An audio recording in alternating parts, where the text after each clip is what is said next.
Somewhere above your head, right now, there's a square of wood doing almost nothing to keep your house warm. It's your loft hatch. And in most British homes, it's the single biggest weak point in the entire loft. Worse than an uninsulated wall, worse than a drafty window, a cheap, warped, badly fitted panel of timber that's been quietly letting your heating money drift straight up into the roof space for years. You don't need a builder. You don't need to rip out your ceiling. You need about 2 hours, a few pieces of timber, and the right technique. And I'm going to show you exactly how it's done. If you asked most homeowners where their heat is escaping, they'd say the windows, maybe the front door, perhaps an old chimney breast. Almost nobody says the loft hatch. And that's exactly why it's such a problem. A loft hatch is usually just a thin sheet of plywood or MDF, cut slightly smaller than the opening so it can be lifted in and out by hand. That gap around the edge, the one that lets you actually remove the hatch, is also a permanent gap for warm air to escape and cold air to pour back down into your home. Add in a timber frame that's shrunk slightly with age, a hatch that's warped from years of temperature swings, and paint that's cracked and lifted at the edges, and you've got what's effectively a hole in your ceiling with a lid loosely placed on top. Here's why this matters more than people think. Warm air rises. Every degree of heat your boiler produces wants to travel upward and escape through the highest, leakiest point in the house. In a huge number of UK homes, that point is the loft hatch. You can have beautifully insulated walls and double glazing throughout and still be losing a meaningful chunk of heat through a hatch the size of a tea tray. Most people's solution is to ignore it, because the alternative, in their minds, is a full attic renovation. Ripping out the hatch, reboarding, calling in a joiner, spending hundreds of pounds. So the badly fitting hatch stays exactly where it is, year after year, doing its quiet damage to your heating bills. But there's a much simpler answer. This isn't about renovating your loft. It's about restoring and upgrading one small, solvable piece of timber, the hatch itself, using the same skills you'd use to fix a wobbly table leg or a sticking drawer. Basic wood repair, applied in exactly the right place. Before you touch a single tool, you need to understand exactly what you're dealing with.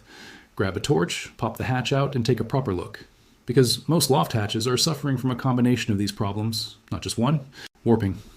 Timber and MDF hatches often bow slightly over time, especially if the loft space gets hot in summer and cold in winter. Lay the hatch flat on the floor and check with a straight edge or a spirit level. Even a few millimeters of warp is enough to leave gaps along the edges. Shrinkage of the frame.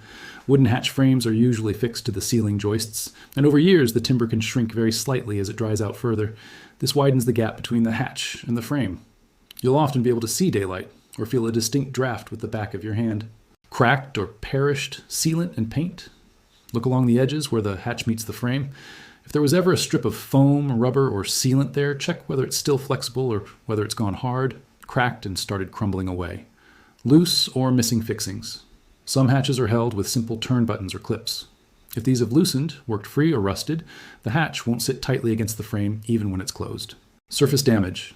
Check the underside of the hatch for water staining, which can indicate condensation dripping from above, a sign that warm, moist air from the house is meeting cold, loft air right at that exact spot. You might also see chipped paint, exposed bare timber, or minor splitting at the corners where the panel has been lifted in and out repeatedly over the years. Once you've identified which of these apply to your hatch, and it's often 3 or 4 of them at once, you'll know exactly what your restoration needs to tackle. This is a genuinely inexpensive project, and that's part of the appeal. Here's what you'll want on hand. A sheet of 18mm plywood or MDF if your existing hatch needs replacing rather than just repairing, loft insulation offcuts, or a sheet of rigid insulation board, PIR board is ideal, wood filler for any cracks or gouges, tube of decorator's caulk or timber-friendly sealant screws and a screwdriver, or drill safety gloves and a dust mask, since loft insulation fibers and old MDF dust are both worth protecting yourself from.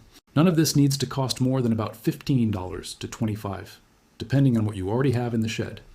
Take the hatch down and give it a proper clean. Loft hatches accumulate dust, cobwebs, and sometimes a fine layer of loft insulation fibers over the years.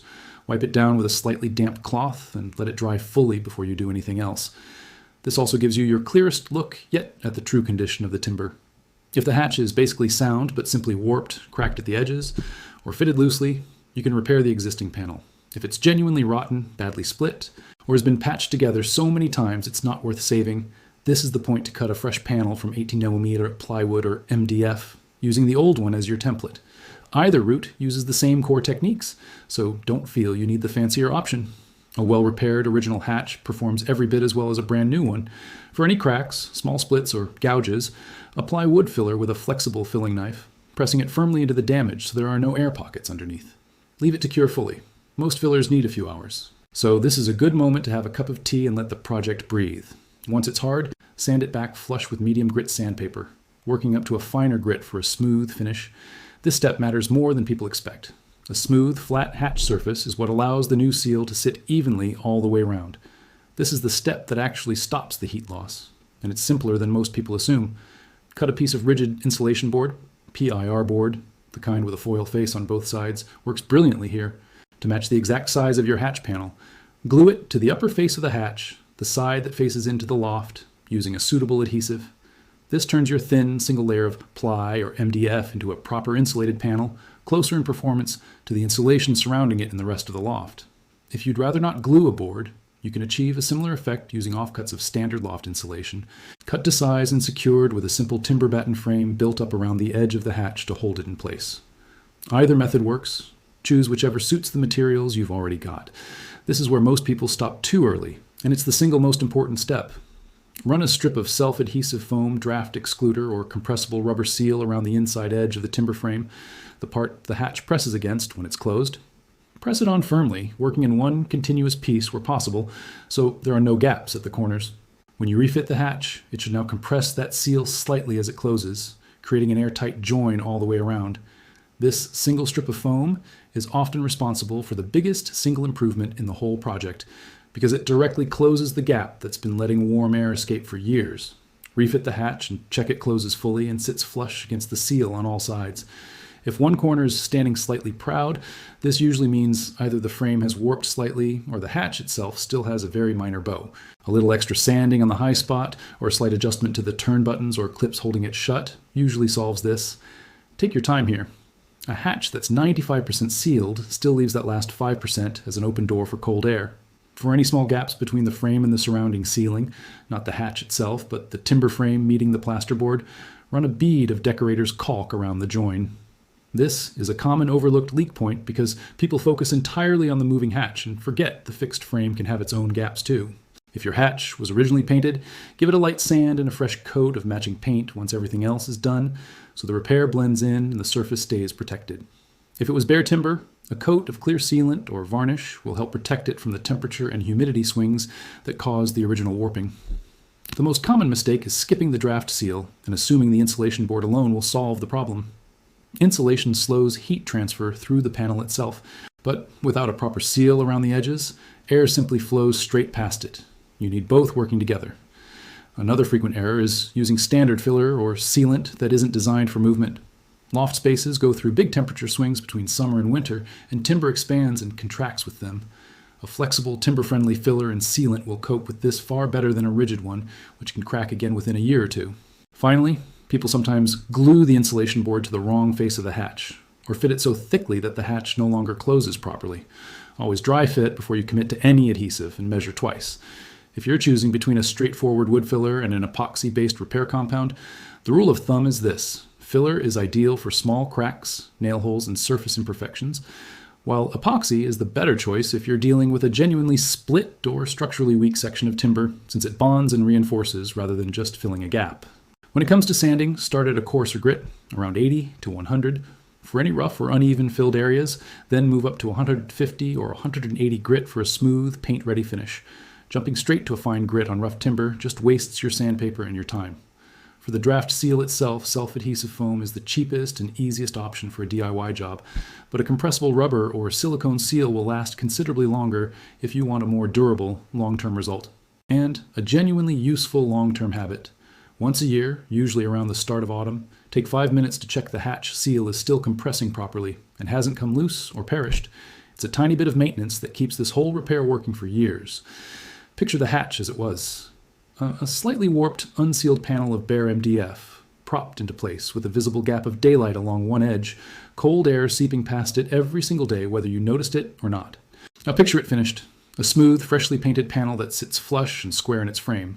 A continuous line of compressed foam seal all the way around, with no visible gap anywhere.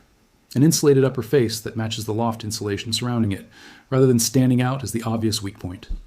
Press your hand against it on a cold day, and instead of feeling a draft, you feel nothing at all. Just a solid, sealed, properly finished piece of timber doing exactly the job it was always meant to do. That's the transformation. Not a new loft, not a building project, just one small, badly treated piece of timber, restored properly, using skills that translate directly to every other wood repair job around your home. This is a project that takes an afternoon, costs less than a takeaway for two, and quietly keeps working for years afterward. No major renovation, no scaffolding, no specialist tools, just careful timber repair, the right materials in the right order, and a bit of patience with the filler drying times. It's also a good reminder of something worth keeping in mind with every restoration project on this channel. The biggest problems in a home are rarely solved by big, expensive interventions. They're solved by paying proper attention to the small, overlooked pieces of timber that everyone else walks straight past.